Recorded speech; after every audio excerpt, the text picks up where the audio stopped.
Iniciaremos agora o estudo da quarta subdivisão do Antigo Testamento, os livros chamados de profetas maiores. Profetas maiores e profetas menores juntos fazem parte, na tradição judaica, daquilo que é chamado simplesmente de profetas. Na nossa Bíblia, fazemos uma subdivisão entre profetas maiores e profetas menores.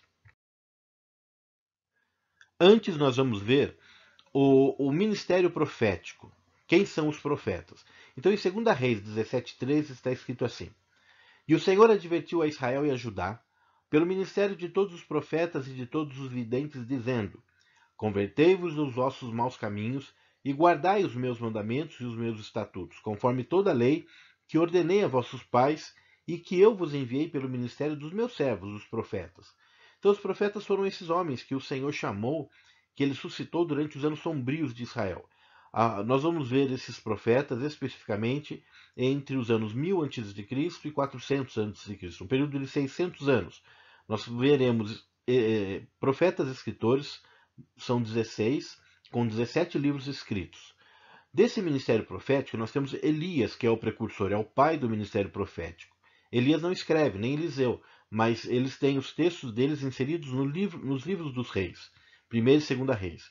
Então, nós vamos ver quem foram esses profetas e quando eles profetizaram, para quem eles profetizaram. Nós temos os profetas em relação a esse período da monarquia, que é exatamente do ano 1000 até o período do exílio babilônio, né, e o retorno. Nós temos a subdivisão em profetas que são antes do exílio, são os profetas pré-exílicos, não necessariamente profetas pré-exílicos, já falando do exílio eminente. Nós costumamos chamar pré-exílicos aqueles que estão falando do exílio eminente, mas todos aqueles que são antes do exílio. Nós temos, então, os pré-exílicos, aqueles que são exílicos, que estavam no exílio e estavam profetizando, e os profetas que profetizaram após o exílio babilônico. Esses profetas, eles foram escritores, como eu falei para vocês, temos 16 escritores, mas nós temos também Elias e Eliseu, nós temos as biografias deles. Então, ou eles são escritores ou nós temos as biografias. As classificações. Nós temos então os profetas classificados quanto ao tamanho dos livros. Por isso que a gente fala profetas maiores e menores. Não é pela competência, ou porque Deus tenha dado um ministério maior, ou porque eles profetizaram coisas maiores. Não tem nada a ver. Profetas maiores são aqueles que escreveram os maiores livros, ou os que escreveram mais. E profetas menores são aqueles que escreveram menos, que são os livros menores. Então, profetas maiores são 4 profetas maiores que escreveram 5 livros grandes, que são o profeta Isaías, o profeta Jeremias, que escreveu o livro que leva o seu nome, e Lamentações de Jeremias, são 2 livros então. Temos o profeta Ezequiel e o profeta Daniel. E 12 livros menores, todos eles levam os nomes dos seus autores.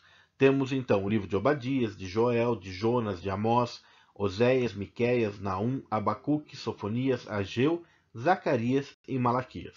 Então são 17 livros com 16 escritores. Nós temos também a classificação quanto aos períodos, que nós falamos pré-exílico, exílico ou pós-exílico. Então, antes do exílio, e trate-se exílio falando de exílio babilônio, porque nós tivemos também o exílio assírio, mas não foi, esse exílio não foi algo que eles foram levados para o exílio e retornaram para a sua terra. Não. Nós falamos de exílio quando nós falamos de exílio babilônio, quando o povo de Judá foi levado cativo para a Babilônia. Então nós temos pré-exílicos Isaías, Jeremias, ele é pré-exílico, mas ele vive nos dias do exílio também. Então Jeremias ele é pré-exílico e exílico ao mesmo tempo. Nós temos Obadias, Joel, Jonas, Amós, Oséias, Miqueias, Naum, Abacuque, Sofonias, todos pré-exílicos. No exílio babilônio, nos anos do exílio babilônio, nós temos o profeta Jeremias, como eu falei para vocês, e temos também Ezequiel e Daniel. Jeremias, ele não é levado para o cativeiro babilônio. Ele fica nas terras devastadas de Israel e é levado também para o Egito. Então, ele não é um profeta que esteja na Babilônia, mas ele é contemporâneo de Ezequiel e de Daniel. Ezequiel, ele profetiza, ele está no exílio babilônio, ele profetiza no meio do povo, no meio dos escravos, às margens do rio Quebar. E Daniel, ele profetiza na corte de Nabucodonosor. Então, enquanto um está fugindo, foragido, né, no Egito, outro está com o povo e um outro está com o rei. Né? Os três meio contemporâneos, não exatamente contemporâneos do mesmo período exatamente, mas são contemporâneos do período exílico. E temos aí três profetas que profetizam após o exílio babilônio. Nós temos Ageu e Zacarias profetizando no movimento da repatriação, quando o povo volta e começa a reconstruir as coisas todas, né? A reconstruir as suas casas, reconstruir o templo, reconstruir os muros, reconstruir o altar, reconstruir o culto. Então nós temos Ageu e Zacarias e temos o profeta Malaquias, que é o último profeta desse período da monarquia de Israel. Classificação quanto ao local onde o profeta é levantado. Quando o rei Salomão ele morre e o seu filho assume o trono, Israel ele entra em uma guerra civil e é dividido em duas partes. A região norte, sendo conhecida como Israel, tendo sua capital em Samaria, então também é conhecida como Samaria, contém 10 das 12 tribos. Então, o norte é conhecido como Israel, simplesmente, Israel do norte ou Samaria. Israel do sul, tendo as tribos de Judá e Benjamim, sendo conhecido como Judá. Muito bem, no norte, o Senhor ele levanta três grandes profetas. Desses três grandes profetas, dois são levantados para profetizar contra a própria nação de Israel, do norte. Então nós temos Amós e Oséias, que são levantados para esse fim. Elias e Eliseu também profetizaram em Israel do Norte para Israel do Norte, mas eles não têm livros, só tem a biografia deles contida nos livros dos reis. E nós temos Jonas, também do norte, levantado para profetizar contra a nação vizinha. E ele é enviado a Nínive. Então Jonas é levantado para profetizar contra a Síria, né, que é uma nação vizinha. No sul, nós temos 13 profetas levantados. Desses 13 profetas, 9 são levantados para profetizar contra a própria nação de Judá. Então nós temos aqui Joel, Isaías, Miqueias, Jeremias, Abacuque, Sofonias, Ageu, Zacarias e Malaquias, levantados para profetizar contra a própria nação de Judá. Nós temos Ezequiel sendo levantado para profetizar no exílio babilônio, mas para a nação toda sendo chamado como Israel, porque o reino do sul, Judá, ele vai compor tudo que sobra de Israel. Então ele chama de Israel, simplesmente. Mas é a porção que sobra do exílio babilônio, que já era a porção sul somente. O exílio babilônio foi da porção sul, porque a porção norte, Israel do norte, foi devastada pela Síria, né, anos antes. Nós temos o profeta Obadias sendo levantado para profetizar contra Edom, também uma nação vizinha, contra os edomitas. Nós temos Daniel levantado na Babilônia para profetizar contra a Babilônia, aquela que estava escravizando o povo. E nós temos Naum sendo levantado para profetizar também para a Síria, também para Nínive, como Jonas. Os profetas, eles assimilaram um vocabulário próprio. As profecias sempre foram dadas por Deus, porque o profeta não faz a profecia. Eles são somente os portadores das profecias. E nessas profecias que o Senhor dava, então algumas palavras elas foram assimiladas. Então, quando se falava Israel, se falava povo de Deus, esposa ou prostituta, ou quando se falava prostituta ou esposa, queria dizer Israel. Quando se falava Babilônia, estava falando do mundo, ou quando falava mundo, cativeiro ou prostituta, dependendo do momento, está falando sobre a Babilônia. Quando se fala Jeová, quer falar de esposo, libertador, ou quando se fala sobre libertador ou esposo, é o Senhor Jeová. O esposo ele também quer falar a respeito de Jesus, também é usado de forma messiânica. E Israel é usado para indicar Samaria, também é usado para indicar Judá, também é usado para indicar Israel toda. Então existe um vocabulário que ele se mistura com o seu significado, que é utilizado por todos os profetas no decorrer desses 600 anos desse ministério profético. O livro de Isaías. Isaías, o nome do profeta, significa Jeová é a salvação. E Isaías apresenta Jesus Cristo como Messias. É um livro messiânico. A chave está em Isaías 53, versículo 5, que diz assim: Mas ele foi ferido por causa das nossas transgressões, e moído por causa das nossas iniquidades. O castigo que nos traz a paz estava sobre ele, e pelas suas pisaduras fomos sarados. O autor do livro de Isaías é o próprio Isaías, que é um profeta que profetiza entre 700 e 800 anos antes de Cristo. É um autor do profeta, é um autor então do período pré-exílico, um profeta do período pré-exílico.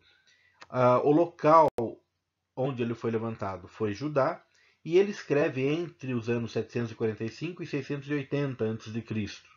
Mais ou menos 700 anos ou 800 anos antes de Cristo foi o momento do profeta Isaías. O conteúdo, Isaías fala do Messias que virá.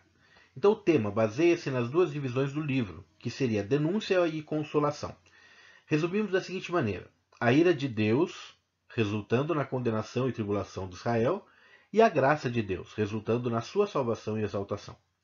A esfera de ação, os acontecimentos históricos registrados em Isaías, abrange um período de mais ou menos 62 anos, de 760 a 698 a.C. Isaías, o livro de Isaías, ele parece inclusive uma mini-bíblia, porque ele tem 66 livros. E ele é um profeta messiânico, ele fala a respeito do Senhor, ele fala a respeito da salvação, muito mais do que da condenação, de uma salvação futura, trazendo esperança para o povo. Isaías é um profeta fantástico, assim como todos eles, levantado para falar coisas que são severas ao povo, mas todas elas conduzidas pelo Senhor. Jeremias. O significado do nome Jeremias é aquele que Jeová designa. Jeremias, o livro de Jeremias apresenta Jesus Cristo o renovo da justiça. E o versículo-chave está no capítulo 2, versículo 19. A tua malícia te castigará, e as tuas apostasias te repreenderão. Sabe, pois, e vê que mal e quão amargo é deixares ao Senhor teu Deus, e não teres em ti o meu temor, diz o Senhor Deus dos Exércitos. O autor é o próprio Jeremias, que é um profeta de Judá no período pré-exílico e exílico. Ele está nesse período do exílio, de Judá sendo levado para o exílio, escrito entre os anos 625 e 586 a.C. O conteúdo do livro de Jeremias. Jeremias é o livro dos ais.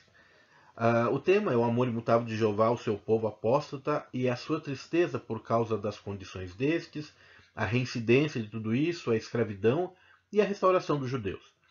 A esfera de ação é desde o ano 13 de Josias até a primeira parte do cativeiro Babilônia, cobrindo um período de mais ou menos 40 anos, 627 a 585 a.C. Jeremias ele é conhecido como profeta chorão, porque ele tem muita compaixão do povo, muito amor pelo povo e muita tristeza pelas coisas que ele está vendo, que estão acontecendo, a ponto de, num determinado momento, o Senhor falar para ele que não quer que ele ore mais. Ele pare de chorar e pare de orar pelo povo. Então, ele é um profeta que profetiza coisas muito intensas. Ele é muito intenso, um profeta muito intenso. E ele é mais ou menos contemporâneo de Daniel e Ezequiel, como nós vimos, cada um na sua posição. Porém, quando o povo é levado cativo para a Babilônia, ele fica naquilo que é o resto de Israel desolado e é levado para o Egito, para que ele não seja levado cativo para a Babilônia. Então ele foge, é levado para o Egito e permanece lá até o seu fim. As Lamentações de Jeremias são textos escritos no livro que leva esse nome, que é o livro de queixas e lamentações do Jeremias, o profeta chorão. Né? O capítulo-chave é o capítulo 2, versículo 11, que diz assim: Já se consumiam os meus olhos com lágrimas, turbadas estão as minhas entranhas. O meu fígado se derreteu pela terra por causa do quebrantamento da filha do meu povo, pois desfalecem o menino e a criança de peito pelas ruas da cidade. O autor é Jeremias, o profeta exílico, pré-exílico, escreve ali em meados de 537 a.C. Então, aquela imagem que fica da desolação de Jerusalém, da desolação de Israel, é aquilo que faz Jeremias chorar e clamar ao Senhor. É uma visão muito triste para um profeta que deu a sua vida para profetizar e alertar o povo, e o povo não deu ouvidos a ele. Então ele chora, e ele é muito melancólico nos seus textos. O conteúdo geral, Lamentações pranteia, chora a destruição de Jerusalém. O tema, né, são as desolações de Jerusalém, o resultado dos seus pecados e o castigo de um Deus fiel, que visava conduzi-los ao arrependimento. É uma série de elegias em forma de acrósticos escritas como se fossem para um funeral nacional, que descrevem a tomada e a destruição de Jerusalém. Esses textos bem poderiam estar incluídos nos livros poéticos, mas como é bem pontual de um fato muito importante ali para Israel, ele é separado no livro dos profetas. A esfera de ação é a primeira parte do cativeiro da Babilônia, de 586 a 585 a.C. Então esses são os lamentos mais intensos de Jeremias pelo povo. Ezequiel. O nome Ezequiel significa Deus é forte, né? Ele apresenta Jesus Cristo como sendo o filho do homem. É uma revelação messiânica também, fantástica. E o versículo-chave está no capítulo 36, são 3 versículos, do 24 ao 26. E diz assim: E vos tomarei dentre os gentios, e vos congregarei de todas as terras, e vos trarei para a vossa terra, e dar-vos-ei um coração novo, e porei dentro de vós um espírito novo, e tirarei da vossa carne o coração de pedra, e vos darei um coração de carne. O autor é o próprio Ezequiel.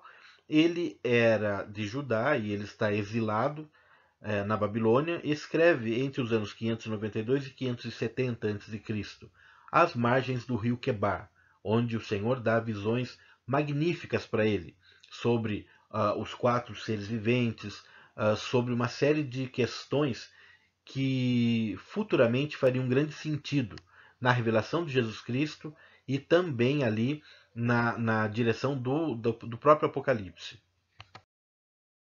O conteúdo geral, Ezequiel fala de mistérios, né? Propósitos, chamar o povo ao arrependimento, avisar da destruição de Jerusalém e do cativeiro da Babilônia pelas suas desobediências e consolar os judeus desterrados, dando-lhes promessas de restauração futura. O tema é o afastamento da glória de Deus em vista do juízo vindouro e a volta da glória de Deus em vista da restauração futura. A esfera de ação, os acontecimentos históricos registrados abrangem um período de cerca de 21 anos, de 595 a 574. Como dissemos, no meio do povo, Ezequiel ele está com os escravos ali sendo separado para profetizar, e o Senhor requer dele muitas atitudes diferentes nas suas profecias. Ele traz ali revelações de Jesus Cristo, do Filho do Homem, ele traz revelações futuras e fala principalmente de esperança, fortalecendo o povo, porque no final, quando o povo se converter e voltar ao Senhor, o Senhor fará do seu povo um povo vitorioso. Então, isso é tanto para aquele momento, quanto para depois, com os acontecimentos que aconteceram em Israel, também durante os séculos seguintes, e também quer dizer a respeito da vitória da igreja no final dos tempos. Então, é um profeta completo e um profeta fantástico também. Daniel significa Deus é o meu juiz. Ele apresenta Jesus Cristo a pedra que esmiuça. O versículo-chave está em Daniel capítulo 2, versículo 22, que diz assim: Ele revela o profundo e o escondido. Conhece o que está em trevas, e com ele mora a luz. O autor é Daniel, também em Judá, ele está exilado na Babilônia, escreve em meados de 537 a.C. Ele escreve durante algum tempo, ele escreve as histórias de Misael, Ananias e Azarias, sendo colocado na fornalha ardente. Tem as próprias histórias que envolvem Daniel com as perseguições que vieram contra ele. Nós temos ali as histórias de Nabucodonosor, que é o rei naquele momento. E Daniel é um profeta escatológico. Ele fala a respeito das coisas vindouras e do final dos tempos, mas o teor da sua profecia é revelar aquilo que está oculto, é revelar o escondido no coração do homem. O conteúdo de Daniel, ele prediz os reinos mundiais. Tem a profecia da estátua que fala sobre os reinos que dominariam o mundo e depois os reinos que dividiriam a terra. O propósito parece ser exaltar a Jeová, que liberta seus servos, encorajar os seus patriotas para resistirem às forças que ameaçam a base da sua fé e dar uma profecia ou visão de todas as épocas de Daniel até o período messiânico, até Jesus Cristo. O tema, Daniel revela Deus como o que domina a elevação e a queda dos reinos, deste mundo até a sua destruição final, e que estabelece o seu próprio reino. Por causa das suas constantes visões, o livro de Daniel tem sido chamado de o Apocalipse do Antigo Testamento. É, com certeza, o livro da revelação de Deus, faz parte de todo o contexto escatológico. O contexto escatológico dos últimos tempos, dos últimos dias, ele não tem sentido se nós não inserirmos Daniel no estudo escatológico. A esfera de ação é desde Nabucodonosor até Ciro, abrangendo um período de cerca de 73 anos, de 607 a 534 a.C. Esses foram os livros dos profetas maiores. Lembrando que são chamados de profetas maiores simplesmente porque tem um conteúdo maior de texto registrado. Passaremos a ver na sequência a última porção do Antigo Testamento, os profetas menores.